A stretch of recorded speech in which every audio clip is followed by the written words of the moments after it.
level by signing a memorandum of understanding and or co-hosting today's lecture of Polish Deputy Prime Minister and Foreign Minister Mr. Radosław Sikorski. That's why I would like to thank Mr. Ambassador for your commitment and idea to make our partnership better. This agreement is not just a document, and it reflects our shared commitment to advance research, foster dialogue, and contribute to formulating the best policies. I look forward to meaningful cooperation, joint initiatives, and the exchange of ideas that will benefit both our organizations and the broader communities we serve. I believe that Poland, as a NATO member, and Pakistan, a major non-NATO ally, can play key roles in ensuring global security and maintaining the international rule-based order. Both our countries support sovereignty and territorial integrity, oppose the use of force to change borders, and stand against terrorism. These are issues we can promote jointly at the highest international forums. At the multilateral level, Poland and Pakistan support improving the effectiveness and legitimacy of the UN through reform and promoting peaceful resolution of international disputes, especially respect involved in energy security of Pakistan. I'm proud that the first result of a new chapter in the Polish-Pakistani expert cooperation is hosting here the Polish Deputy Prime Minister and Foreign Minister of the Republic of Poland, Mr. Radek Sikorski. His personal dedication to fighting for democracy and promoting peace and stability since the falling of the Soviet Union is widely recognized also here in the region. It's my great privilege to welcome him to the stage, and please join me in a round of applause. Mr. Prime Minister, please, the floor is yours.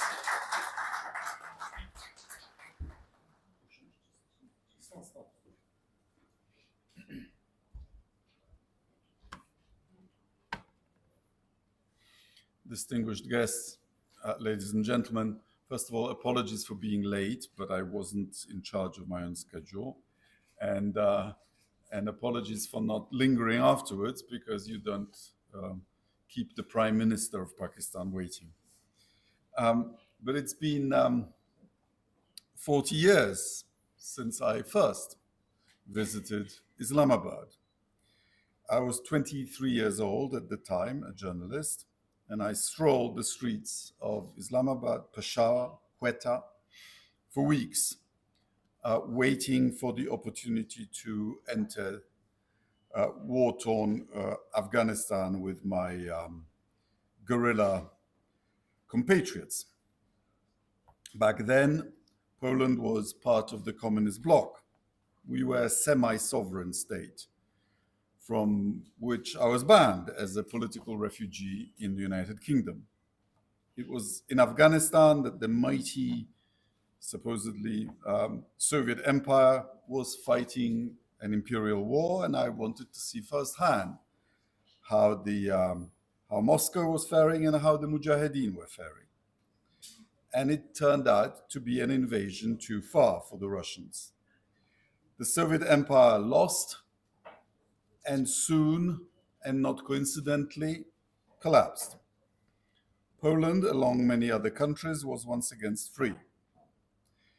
But others, including Pakistan, paid a heavy price. I know that as a result of the Soviet invasion of Afghanistan, Pakistan suffered an influx of guns, of refugees, of drugs, and your country was put on a geopolitical front line that you perhaps didn't desire. I just want you to know that in Poland we remember the sacrifice both of the Afghan resistance and of Pakistan, which rendered assistance to the Afghan resistance. And we know that we gained our freedom partly thanks to that.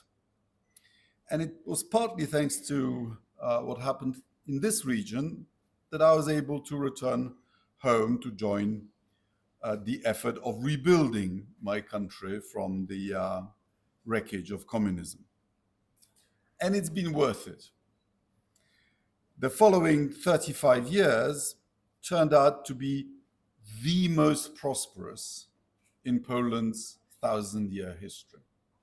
It was for the last 35 years that we've been catching up the fastest with the European average.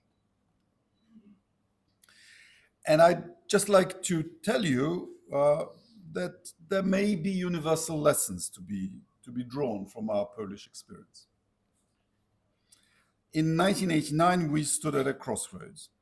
The joy of regaining sovereignty was tainted by the severity of the problems that we inherited. We had an indebted country that wasn't servicing its debts, with a devastated economy, technologically backwards, cut off from the global division of labor or global scientific cooperation. And for many Poles, the only hope for a better future was to become what we called at that time a normal country, by which we meant a normal European country. But many of my compatriots had emigrated. We were a net emigration country for 250 years. And it actually even accelerated after the fall of communism.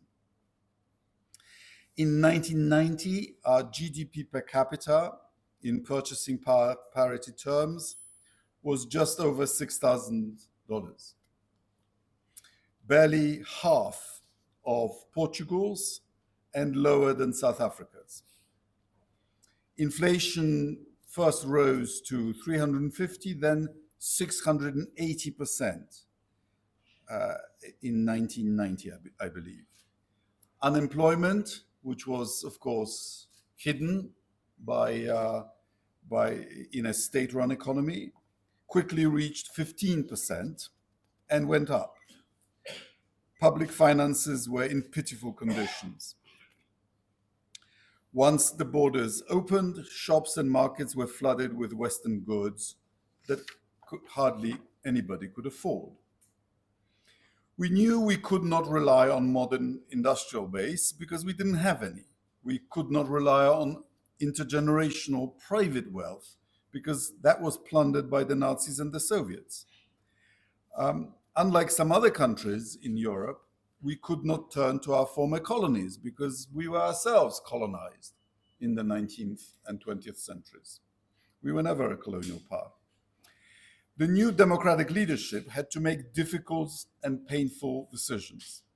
Yet, without a rapid transition to a liberal democracy and market economy, Poland's growth would have been far slower. In fact, our post-communist recession, which everybody suffered, was the shortest and shallowest because we took radical reforms. We reintroduced capitalism in 13 bills passed in Parliament with the due date on the 1st of January 1990. And the reforms unleashed creativity and enormous social energy, which had been suppressed.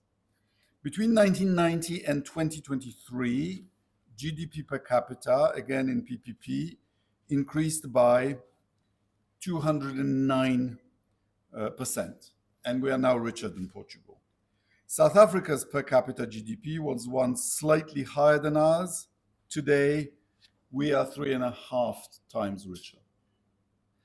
When communism collapsed, Poland and Ukraine were on a par. And even without the war, we are also now 3 times richer than Ukraine. Our foreign direct investment increased 334 times, not percent, 334 times. And the value of Poland's exports rose by 28 times. These are not just numbers, they translate into improvements in people's everyday lives. One of the strengths of Polish success is that it is geographically balanced and also socially balanced. We don't have oligarchs and we don't have depths of poverty. Average life expectancy rose by 7 years for women, 8 years for men. Human Development Index increased by 23%, with the best result in our region.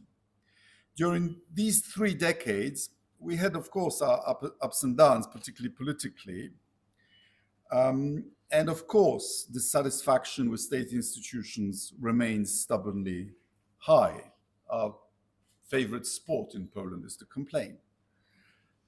But there is no denial that we've done well. And 2 major factors made it possible.